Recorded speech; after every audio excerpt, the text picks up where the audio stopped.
Bonjour à tous, c'est Alexis.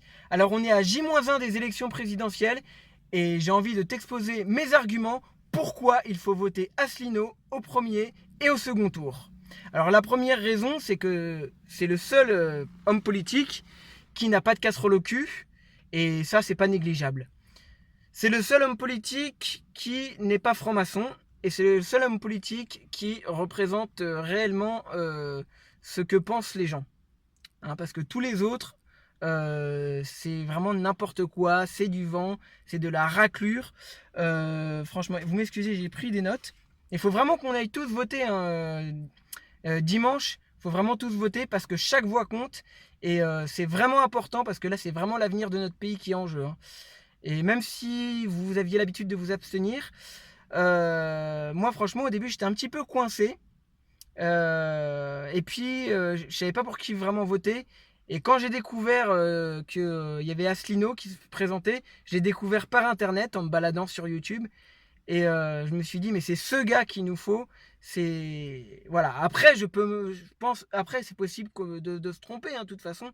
Mais au moins qu'on essaye de changer les choses. Même si on n'y arrive pas, et ben au moins on aura essayé. C'est pas en restant chez soi que ça va changer quelque chose. Voilà. Donc moi j'ai vraiment envie de foutre une grosse raclée hein, à tous ces hommes politiques, toutes ces raclures. Euh, Si vraiment dimanche on peut les éliminer dès le premier tour, franchement ça serait génial. Alors, et oui, et puis attendez, ce que je voulais dire aussi, c'est de ne pas se fier aux sondages. Parce que les sondages, c'est vraiment, déjà c'est acheté, c'est-à-dire que les grands médias achètent TF1, BFM, ils ont des sondages, ils sont TF1, BFM TV et compagnie, c'est des grands milliardaires hein, ou les banques qui les possèdent. Donc après, les sondages, ils font ce qu'ils veulent avec. C'est pas des sondages qui sont réellement représentatifs. Et c'est des sondages qui sont là pour vous influencer dans le vote en disant bah voilà c'est joué, c'est un tel et un tel qui seront au deuxième tour et ça va vous inciter à voter pour un tel ou un tel. Et en vous disant, bah, le petit candidat, bah, de toute façon, il a aucune chance et du coup, vous n'irez pas voter pour lui. Et ben moi, je dis non. Il faut quand même aller voter pour le candidat que vous voulez.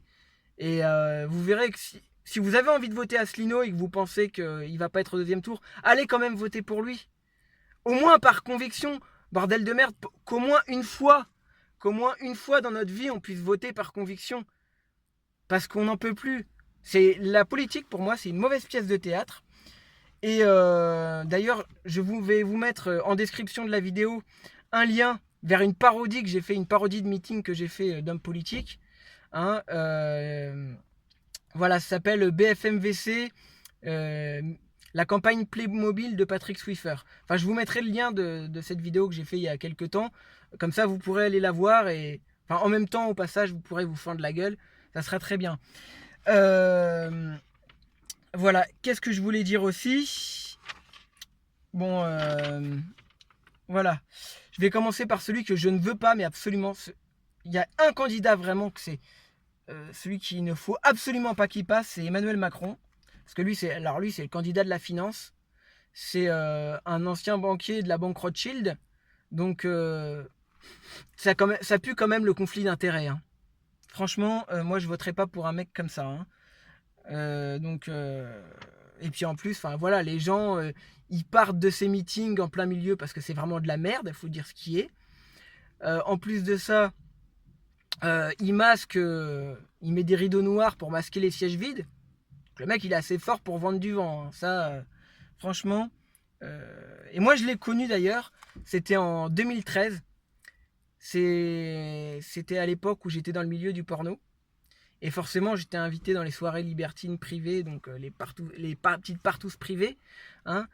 Et j'ai eu l'occasion, donc je sais qu'il est bis, ce gars-là. Hein. J'ai eu l'occasion de coucher avec lui, et enfin, c'était un plan à trois. Et, mais ça, c'est pas le sujet en fait.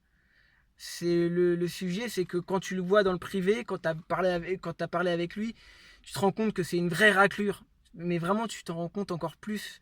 Tu te rends compte à quel point il a un mépris des gens, ce gars-là. C'est vraiment mais phénoménal. Hein. Et bon, après, moi, je peux vous dire, j'ai eu la chance. Je suis l'un. peut-être pas l'unique, mais je suis l'un des Français qui a eu le privilège de lui mettre dans le cul. Ah oui, et ça n'a pas de prix. Il y a certaines choses qui ne s'achètent pas. Pour tout le reste, il y a les contribuables. Voilà. Donc c'est vraiment un odieux personnage, ce gars-là. Et qu'est-ce que je voulais dire d'autre?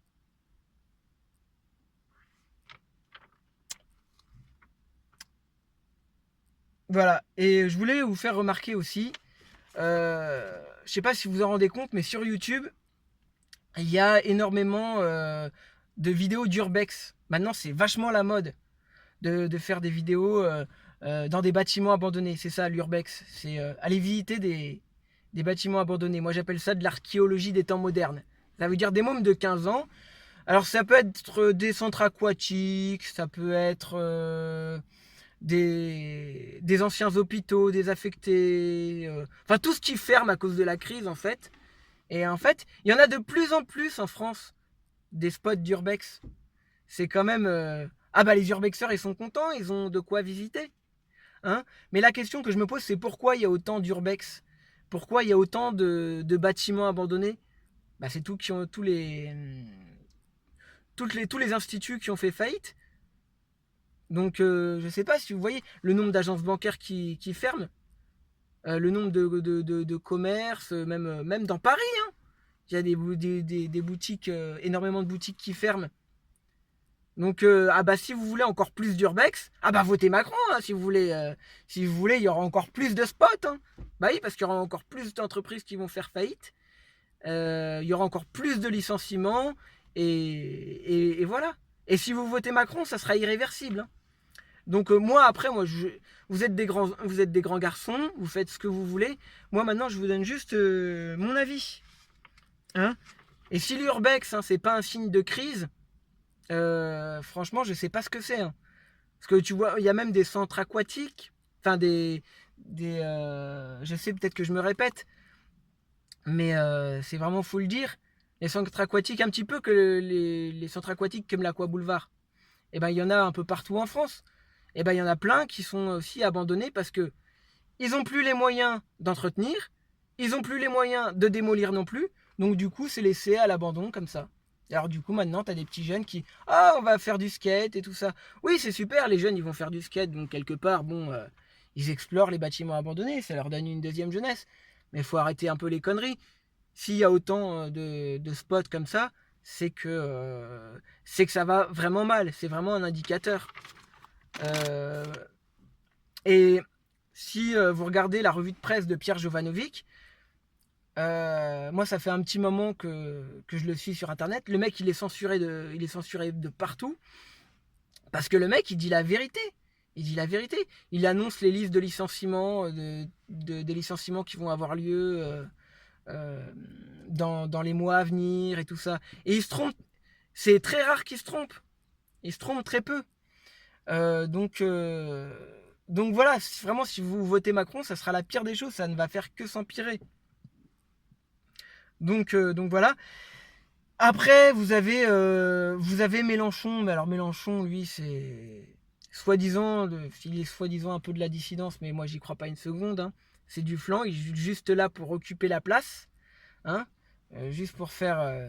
Je suis là, je prends des voix, mais et puis forcément, il faut un discours qui attire les gens.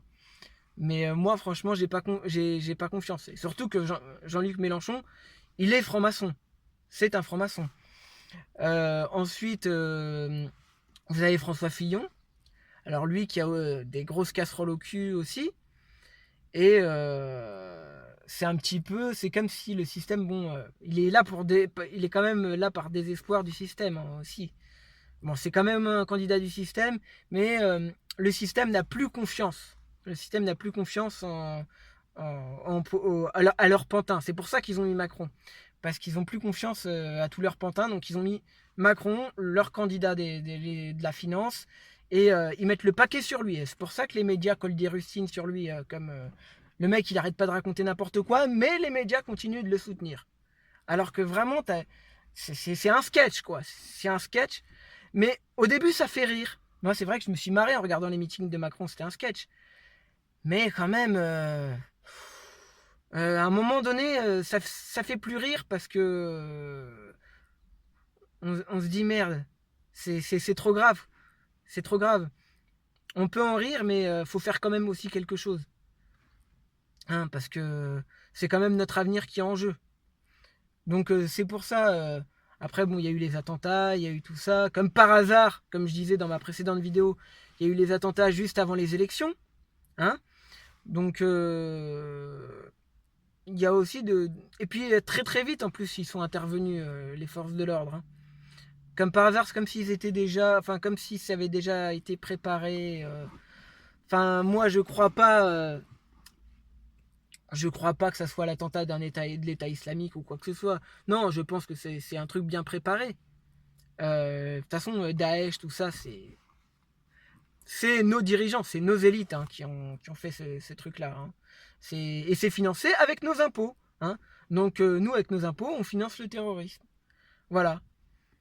Donc ensuite, qui a d'autre comme trou du cul? Bon, il y a Hamon, mais bon, Hamon, de toute façon, à mon avis, je pense que il passera pas non plus parce que voilà, c'est aussi du n'importe quoi. Euh, Dupont-Aignan, bah, il dit des choses bien, enfin, il dit des choses bien, des choses vraies, mais bon, euh, je suis pas sûr qu'il soit vraiment avec nous non plus. Voilà. Et pour moi, vraiment, bah, et Marine Le Pen, voilà, j'hésite. Moi, franchement, non. Parce que. Et pour une raison, parce qu'elle a été faire de la lèche au CRIF. Hein, et que moi, le CRIF, ça ne représente absolument personne. C'est un lobby. Hein, c'est eux qui prennent les décisions avec le Grand Orient et tout ça. Et non. Elle a été faire de la lèche au CRIF et au Grand Orient. Donc c'est pour ça que ça me dérange. D'ailleurs, elle s'est fait jeter. Donc, non. Non, non, non. Moi, je vais vous dire une chose. Euh, que ça soit bien clair, et je le dis face caméra, j'en ai rien à foutre. J'emmerde le Grand Orient, j'emmerde le CRIF. Voilà. Et dimanche, on va vous foutre une grosse raclée. On va vous foutre une méga raclée. On vous emmerde. Le peuple vous pisse à l'arrêt. C'est clair, et vous allez vous en rendre compte dimanche. Enfin, en tout cas, j'espère que. Voilà. Que les gens vont me suivre. Enfin, pas me suivre, pas que moi, hein, mais je veux dire que. Voilà, moi je fais partager ma pensée. Vous en faites ce que vous voulez. Hein. Mais après, il faudra pas venir pleurer hein, si c'est le bordel. Après, dites pas oh, on s'est encore fait enculer. Hein, parce que moi, je suis bien placé pour savoir ce que ça fait. Hein, et dans tous les sens du terme. Hein. Donc voilà. Et je sais, les milieux où je suis passé, j'ai vu pas mal de choses dont les gens soupçonnent même pas l'existence. Donc voilà, toutes les crapuleries, toutes les crapules, hein, ça va. Hein. Donc voilà, votez Asselineau, faut vraiment être nombreux, plusieurs millions à faire ça. Moi je vous invite à vous abonner à ma chaîne si vous voulez me suivre. Hein. Moi à la base, je fais des vidéos humoristiques. Hein.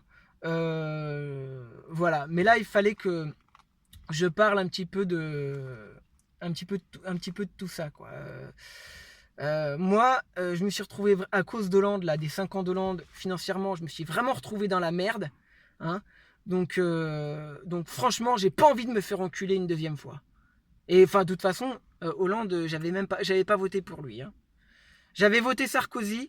Je vais vous dire une chose, j'avais voté Sarkozy parce que je ne voulais pas d'Hollande. Alors que pourtant, je ne voulais pas de Sarkozy non plus. Mais j'avais pas le choix. J'avais le choix entre Hollande ou Sarkozy. Il fallait que je fasse un choix. Et je m'étais dit, bon, bah, c'est lequel le moins pire des deux. Mais bon, après, de toute façon, voilà, ils sont francs-maçons. Voilà. Et puis, souvenez-vous d'une chose, hein, rappelez-vous, quand Hollande il a été élu, hein, il y en a plein qui ont fait la fête, qui étaient contents et qui croyaient que ça allait changer leur vie et tout ça. Hein, mais rappelez-vous, hein, c'était un signe. Il a plu le jour de l'élection de François Hollande. Le jour de son inauguration, quand il a descendu les Champs-Élysées. Et ça, je le savais, hein, ça annonçait rien de bon. Hein. Enfin bon, bref.